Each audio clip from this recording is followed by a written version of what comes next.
Selamat siang, Bulana dan teman-teman. Pada hari ini, kelompok 5 akan mempresentasikan mengenai physical and cognitive development in late adulthood. Kelompok kami terdiri dari Jesslyn, Pamela, saya sendiri, Sherwin, dan Veronica. Presentasi kali ini terdapat 3 topik besar. Yang pertama yaitu Old Age Today, yang kedua Physical Development yang mencakup longevity and aging, Physical Changes, dan Physical and Mental Health, dan yang ketiga ada Cognitive Development yang mencakup aspects of cognitive development. Yang pertama adalah Old Age Today. Terdapat banyak stereotip mengenai penuaan. Seperti contohnya di Jepang, wisatawan yang check-in di hotel di sana seringkali ditanyai mengenai usia mereka. Hal ini seringkali dilakukan untuk memastikan bahwa mereka akan menerima penghormatan yang pantas. Namun hal ini berbeda dengan di Amerika, karena penuaan dilihat sebagai suatu hal yang tidak diinginkan. Tidak seperti di Jepang, di mana mereka melihat old age sebagai simbol status. Selanjutnya ada ageism, yaitu prasangka atau diskriminasi berdasarkan umur. Menurut Bodner pada tahun 2009, di televisi orang tua lebih jarang digambarkan sebagai dotards dan lebih sering berkepala dingin, dihormati, bijaksana, atau licik, di mana hal ini merupakan sebuah perubahan yang mungkin penting dalam mengurangi stereotip negatif tentang orang tua. Selanjutnya ada young old to oldest old. Yang pertama adalah mengenali primary aging, yaitu penuaan merupakan konsekuensi yang tidak dapat dihindarkan dari bertambahnya usia. Juga prosesnya bersifat bertahap dan berlanjut selama bertahun-tahun terlepas dari apa yang orang lakukan untuk mencegahnya. Primary aging adalah proses alam yang diatur oleh biologi. Sementara secondary aging adalah hasil dari pengasuhan lingkungan yang timbul selama seumur hidup, karena secondary aging merupakan hasil dari penyakit, penyalahgunaan, dan tidak digunakan. Faktor-faktor seringkali berada dalam kendali seseorang. Selain itu, ada functional age, yaitu seberapa baik seorang berfungsi dalam lingkungan fisik dan sosial dibandingkan dengan orang lain pada usia kronologis yang sama. Sebagai contohnya, orang yang berusia 90 tahun yang masih dalam keadaan sehat dan dapat hidup mandiri mungkin secara fungsional lebih mudah dibandingkan orang berusia 75 tahun yang menderita efek demensia. Lalu ada gerontologi, yaitu studi tentang usia dan proses penuaan, dan geriatrics, yaitu cabang kedokteran yang berkaitan dengan proses penuaan dan kondisi medis yang berhubungan dengan usia tua. Selanjutnya, ada physical development. Kita akan membahas mengenai longevity and aging. Yang pertama, life expectancy adalah usia di mana seseorang yang lahir pada waktu dan tempat tertentu secara statistik kemungkinan besar hidup berdasarkan usia dan status kesehatannya saat ini. Life expectancy didasarkan pada rata-rata longevity dari anggota suatu populasi. Lifespan adalah periode terlama anggota spesies dapat hidup. Selanjutnya, kita akan membahas mengenai trends and factors in life expectancy. Bayi yang lahir di Amerika pada tahun 2016 dapat diekspektasikan untuk hidup 78,6 tahun, lebih dari 30 tahun lebih lama dibandingkan bayi yang lahir pada 1900 dan 4 kali lebih lama dibandingkan bayi yang lahir pada awal sejarah manusia. Menurut National Center for Health Statistics 2018, World 2000. Banyak dari peningkatan ini dapat dikaitkan dengan pengaruh antibiotik, program vaksinasi, dan praktik sanitasi yang lebih baik. Gender differences. Wanita biasanya hidup lebih lama dibandingkan pria, dikarenakan wanita cenderung menjaga diri mereka lebih baik dan mencari perawatan medis. Regional and racial or ethnic differences. Pada tahun 2016, harapan hidup global adalah 72 tahun. Bagaimanapun juga, kesenjangan pada harapan hidup antara negara maju dan berkembang sangat besar. Di African Nation of Sierra Leone, pria yang lahir di 2016 bisa diharapkan hidup 52,5 tahun, dibandingkan dengan harapan 7,1 tahun untuk wanita lahir di Jepang menurut World Health Organization pada 2018. Namun, pendapatan dan geografi juga mempengaruhi harapan hidup. Sosioekonomik status yang tinggi diasosiasikan dengan ekspektasi hidup yang tinggi, dan tingkat disparitas harapan hidup antara pendapatan kelompok telah meningkat dalam dekade terakhir. Sini juga terdapat tabel yang menjelaskan life expectancy in years untuk Hispanic, White, and African. Selanjutnya ada White People Age. Ini kita bertambah tua, kita dapat merasakan efek dari berbagai kondisi kronik atau penyakit. Hal ini dinamakan senescence, penurunan fungsi tubuh terkait dengan penuaan. Kebanyakan teori mengenai penuaan biologis masuk dalam salah satu dari dua kategori, yaitu teori genetic programming dan teori variable rate. Genetic programming theories sendiri merupakan teori yang menjelaskan penuaan biologis sebagai akibat dari perkembangan terjadwal yang ditentukan secara genetik. Sementara variable rate theories merupakan teori yang menjelaskan penuaan biologis sebagai hasil dari proses yang melibatkan kerusakan sistem biologis yang berbeda dari orang ke orang. Pada genetic programming theories terdapat programmed senescence theory, endocrine theory, immunological theory, dan evolutionary theory. Sementara pada variable rate theories terdapat rare and tear theory, free radical theory, rate of living theory, dan autoimmune theory. Seperti yang bisa dilihat pada tabel ini merupakan teori-teorinya. Selain itu ada juga Hayflick-Burnett, yaitu batas yang dikontrol secara genetik tentang berapa kali sel dapat membelah anggota suatu spesies. Hal ini dikemukakan oleh Leonard Hayflick. Selanjutnya ada survival cues. Kebanyakan orang memahami bahwa lebih banyak orang yang bertahan hingga usia 40 daripada hingga 60, dan bahwa lebih banyak orang yang bertahan di usia 60 daripada hingga 80. Jika diterjemahkan ke dalam istilah statistik, konsep ini dikenal sebagai survival curve.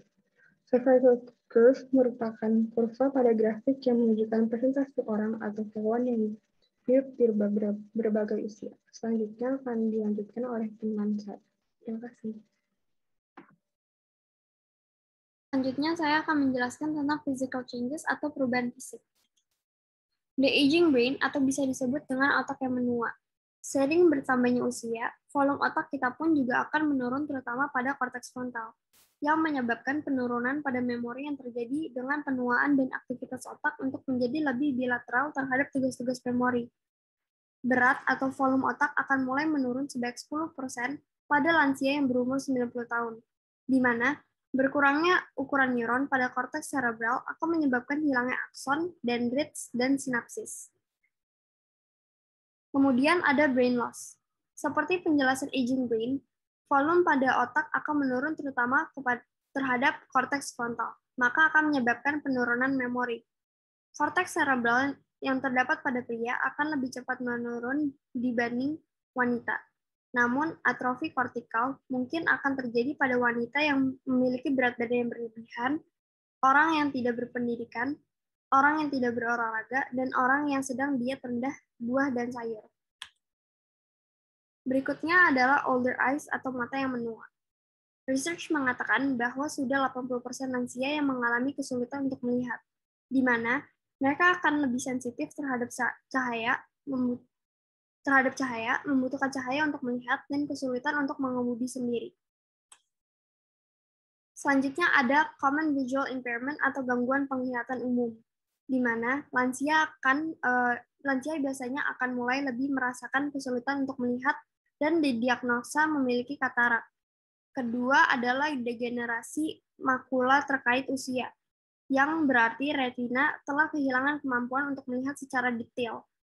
Dan yang terakhir adalah glaukoma, yang berarti mereka memiliki kerusakan permanen pada saraf optik yang disebabkan oleh peningkatan tekanan.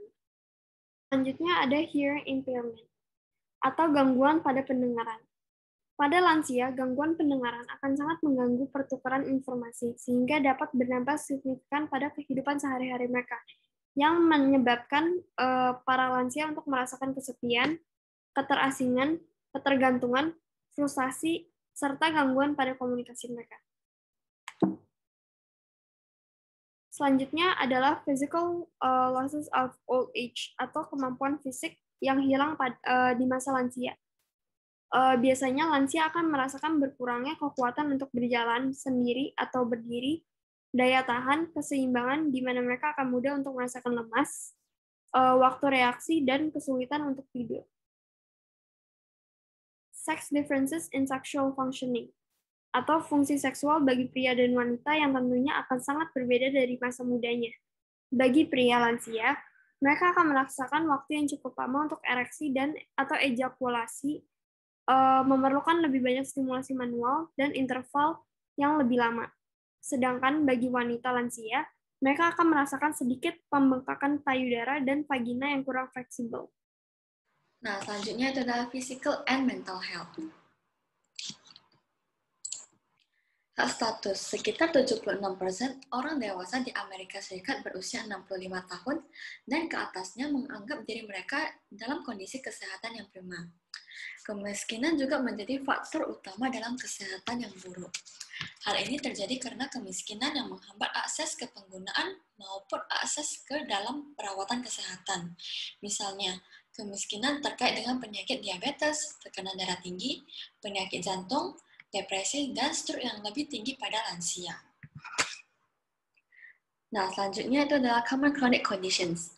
6 dari 7 penyebab utama kematian pada lansia di Amerika Serikat adalah penyakit kronis seperti penyakit jantung, stroke, kanker, penyakit saluran pernapasan, diabetes, influenza, dan radang paru-paru.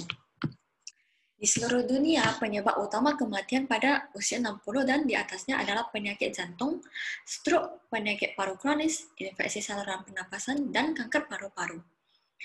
Pencegahan terhadap penyakit ini dapat dilakukan melalui gaya hidup yang sehat, makan makanan yang sehat, dan terlibat dalam aktivitas fisik dan juga berhenti merokok pada laki-laki. Nah, selanjutnya itu adalah lifestyle influence on health and longevity. Yang pertama itu adalah olahraga. Olahraga dapat memperkuat jantung dan paru-paru serta mengurangi stres. Dengan berolahraga, dapat melindungi lansia dari hipertensi, pengerasan arteri, penyakit jantung, osteoporosis, dan diabetes. Nah, yang kedua itu adalah nutrisi. 5 dari 6 orang Amerika Serikat yang berumur 60 tahun ke atas memiliki pola makan yang buruk. Wanita cenderung memiliki pola makan yang lebih sehat daripada laki-laki. Nutrisi memiliki peran yang sangat penting dalam menjaga kerentanan tubuh terhadap penyakit kronis seperti penyakit jantung, diabetes, serta keterbatasan fungsional dan aktivitas. Pola makan yang sehat dapat mengurangi resiko obesitas serta tekanan darah tinggi dan kolesterol. Nah, yang ketiga itu adalah pemeriksaan kesehatan dan gigi secara teratur. Periodontal disease adalah peradangan gusi kronis yang disebabkan oleh bakteri, dapat menyebabkan gusi menjadi lunak dan akhirnya kehilangan gigi. Periodontal disease ini juga dikaitkan dengan penurunan kognitif dan penyakit kardiovaskular. Selanjutnya itu adalah mental and behavior problems. Banyak orang pada lanjut usia dengan masalah mental dan perilaku cenderung tidak mencari bantuan untuk masalah mereka. Hal ini dikarenakan sulitnya mengakses layanan dukungan yang dibutuhkan. Beberapa masalah yang pada usia yang lebih tua adalah yang pertama, yaitu depresi. Faktornya adalah keturunan mungkin menyebabkan 40 hingga 50% resiko untuk depresi berat. Faktor kedua adalah faktor resiko khusus pada dewasa akhir, seperti penyakit kronis, kecacatan, perceraian, dan perpisahan. Penyakit ini dapat diobati dengan obat antidepresi, psikoterapi, dan latihan aerobik juga dapat mengurangi gejala depresi ringan hingga sedang. Nah, yang kedua itu adalah demensia. Demensia adalah istilah umum fisiologis yang disebabkan penurunan kognitif dan perilaku yang cukup mengganggu dalam aktivitas sehari-hari. Penyebab demensia yang pertama adalah Alzheimer disease. Penyakit otak yang mengakibatkan penurunan daya ingat, kemampuan berpikir, dan bicara serta perubahan perilaku secara bertahap. Kondisi ini umumnya ditemukan pada orang-orang di atas 65 tahun. Nah, yang kedua itu adalah Parkinson disease. Gangguan ini adalah gangguan yang paling umum kedua yang melibatkan degenerasi neurologis progresif. Penyakit ini ditandai dengan tremor, kekakuan, gerakan melambat, dan postur tubuh yang tidak stabil. Nah, yang terakhir adalah multi-infradementia. Disebabkan oleh serangkaian stroke kecil yang menyebabkan setidaknya 10 kasus demensia. Nah, selanjutnya itu adalah gejala-gejala penyakit Alzheimer. Yang pertama adalah gangguan memori, kurangnya konsentrasi, mengulangi pertanyaan, dan kekurangan dalam pemrosesan visual maupun spasial, serta tugas sehari-hari yang belum selesai ataupun dilupakan, dan kepribadiannya menjadi kaku ataupun egosentris, dan sering merasakan kecemasan serta mengalami kemunduran bahasa. Selanjutnya adalah faktor penyebab dan resiko Alzheimer. Yang pertama itu adalah neurofibrillary tangles, itu adalah tumpukan protein yang ditemukan di dalam neuron penderita Alzheimer. Yang kedua itu adalah amyloid plaque, itu adalah jaringan yang tidak berfungsi yang dibentuk oleh beta amyloid di ruang antara neuron. Yang ketiga itu adalah pengaruh genetik, dan yang terakhir itu adalah faktor gaya hidup seseorang. Selanjutnya itu adalah diagnosis dan prediksi Alzheimer. Alzheimer hanya dapat didiagnosis secara pasti setelah kematian, sedangkan saat hidup dapat dilakukan melalui tes screening neurokognitif dan tes memori prospektif. Nah, selanjutnya itu adalah Alzheimer treatment. Treatmentnya dapat dilakukan melalui yang pertama adalah penghambat cholinesterase, yang kedua adalah imunoterapi, yang ketiga adalah behavior therapist, yang dapat memperlambat kerusakan, meningkatkan komunikasi, dan mengurangi perilaku yang mengganggu. Yang keempat itu adalah mengonsumsi nutrisi dan cairan yang tepat, serta dapat dilakukan melalui latihan dan terapi fisik. Selanjutnya ada cognitive development, atau yang biasa disebut dengan perkembangan kognitif pada masa usia dewasa akhir. Yang pertama ada masih banyak pernyataan mengenai fungsi intelektual atau perkembangan kognitif masa dewasa akhir yang bersifat pro dan kontra. Banyak psikolog meyakini bahwa beberapa aspek kecerdasan mengalami penurunan pada masa dewasa akhir, sama seperti masa dewasa tengah. Sementara para ahli lainnya justru meyakini bahwa aspek kecerdasan tersebut bisa dipertahankan bahkan bisa ditingkatkan. Selanjutnya, orang dewasa akhir akan memberikan penampilan lebih buruk pada sebagian besar area ingatan daripada yang lebih muda. Penemuan yang tetap memberikan hasil konsisten adalah dalam bidang pengolahan data, penampilan orang yang berusia dewasa lebih tua akan melakukannya dengan lebih buruk daripada rekannya yang lebih muda. Hal ini akan terlihat jelas di masa dewasa tengah dan semakin jelas pada masa dewasa akhir. Mereka tidak mengingat dengan detail mengenai tempat dan waktu dari peristiwa-peristiwa penting dalam kehidupannya. Selanjutnya, beberapa aspek dari kognisi kemungkinan akan membaik seiring dengan bertambahnya usia. Salah satunya adalah aspek kebijaksanaan. Pengalaman hidup yang bertambah menjadi salah satu faktor pendorong bertambahnya kebijaksanaan tersebut. Namun tidak berarti semua orang yang berada pada tahap dewasa akhir akan memiliki kebijaksanaan. Sebab seluruh aspek kognitif termasuk pada perkembangan kognitif pada masa dewasa akhir turut dipengaruhi oleh perbedaan individu. Dan yang terakhir, ada individu dewasa akhir akan sulit beradaptasi dibandingkan dengan individu yang berusia lebih muda. Sehingga peningkatan perkembangan kognitif pada masa dewasa akhir mereka juga akan memiliki batasan. Selanjutnya ada perubahan informasi dalam masa dewasa akhir. Jadi dalam penurunannya itu ada kemampuan yang dibutuhkan untuk keterampilan baru yang kompleks dan kemampuan untuk mengalihkan fokus atau perhatiannya. Jadi penurunan ini juga muncul pada area penyusunan informasi untuk pemecahan masalah dan pembuatan keputusan. Dan untuk kenaikannya itu atau peningkatannya ada keterampilan yang bergantung pada kebiasaan atau pengetahuan individu tersebut. Selanjutnya, ada perubahan memori dalam dewasa akhir. Yang pertama ada decline. Decline itu involve tugas yang membutuhkan elaborasi. Jadi ini menggunakan memori episodik, yaitu untuk mengingat kenangan peristiwa tertentu. Dan yang kedua ada retain, itu tugasnya untuk yang membutuhkan latihan. Jadi ini menggunakan memori prosedural untuk keterampilan motorik dan kebiasaan. Dan yang terakhir ada may improve, atau yang bisa ditingkatkan adalah memori semantik, di mana yang berfungsi untuk kosakata dan pengetahuan. Selanjutnya, kerusakan area pada otak di masa dewasa akhir. Yang pertama ada hippocampus. Jadi hippocampus ini berkaitan dengan episodic memory atau memori episodik.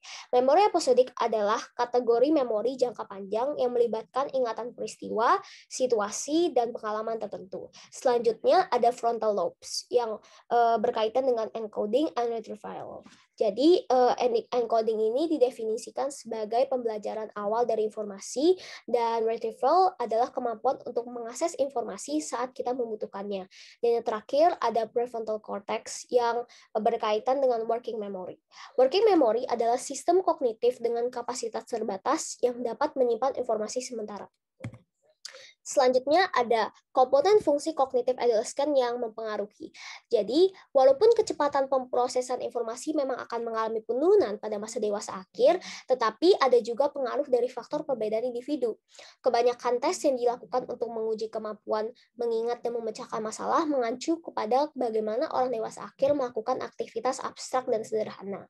Ada beberapa komponen fungsi kognitif dewasa akhir yang mempengaruhi, antara lain pendidikan, pekerjaan, dan kesehatan. Selanjutnya ada pendidikan. Fasilitas pendidikan memang semakin meningkat sepanjang tahun yang berjalan sehingga hasilnya generasi sekarang berkesempatan untuk mendapatkan pendidikan yang lebih baik daripada sebelumnya. Perkembangan kognitif pada masa orang dewasa pun akan berjalan pesat dengan pendidikan yang tepat. Pengalaman di dunia pendidikan tersebut ternyata berkaitan secara positif dengan hasil tes intelijensi dan pengolahan informasi pada perkembangan kognitif masa dewasa akhir. Selanjutnya ada pekerjaan. Karakteristik perkembangan individu aspek kognitif dapat menjadi masalah yang mempengaruhi. Sedangkan generasi yang lebih muda tentunya sudah sangat akrab dengan berbagai fitur kemajuan teknologi sehingga tidak lagi mengalami kesulitan. Contohnya, mereka sulit mengoperasikan komputer, laptop, smartphone, atau gadget canggih lainnya yang kerap digunakan untuk keperluan pekerjaan. Dan yang terakhir ada kesehatan. Hasil penelitian menyatakan bahwa kondisi kesehatan berkaitan dengan secara positif dengan kemampuan intelektual individu dan juga perkembangan emosi usia dewasa. Jadi semakin bertambahnya usia, maka semakin banyak masalah kesehatan yang dihadapkan oleh individu. Jadi penurunan kemampuan intelektual pada orang-orang lanjut usia mungkin saja disebabkan oleh faktor-faktor yang berhubungan dengan kesehatan. Begitu juga gaya hidup seseorang akan sangat berpengaruh terhadap kesehatan fisiknya. Dikatakan bahwa orang-orang yang giat melakukan olahraga memiliki kemampuan untuk melakukan penalaran, memiliki ingatan, dan waktu reaksi otak yang lebih baik daripada yang jarang atau tidak pernah berolahraga.